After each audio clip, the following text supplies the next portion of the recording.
Жандарым, жүректерім, мына қара сабынды күнде беттеріңді жуғаннан кейін ол беттеріңді просто құрғатады. Шлап-лақ қара дақтардың арылуларына көмектеседі. Одан кейін ары қарай күнделікті уходтарыңды жасай бересіңдер. Мына қара сабынмен ғана жуып жүреді деген мағына емес.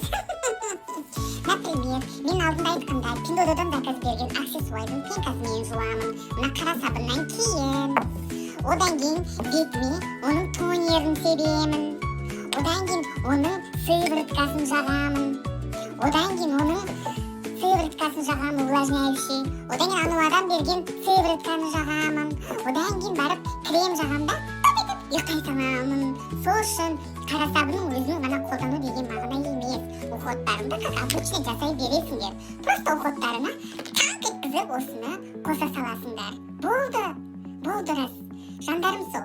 Ана күйеулерің болып, күйеулерің жұмыстан келіп, аяғы сасып, ажырасқым деп, көзің көрмей, иісінен, өзінің көзін елестеп кетті ана иіс. Сол елестеп, мұрындарың бітеліп, кайнавиктерің бәрі жоғалып кетсе, бұдан жақсы ғой енді. Екінші жағынан қонаққа барсаң етпей, алып шешкіз кетті. Қонаққа барсаң етпей, етпей мысалға, осы сабынмен жусаң, шеке, аяғында кесіп керек емес, аяғынан еш шықпайды. Жақсы. Осы сабынды кәдімгідей аяққа да пайдалана бересіңдер. Аласыңдар, ал бұл сабын сияқты бит-бит, аяқтарын жуасыңдар. Болды. Аласың сабынды, қолтығыңа жағасың.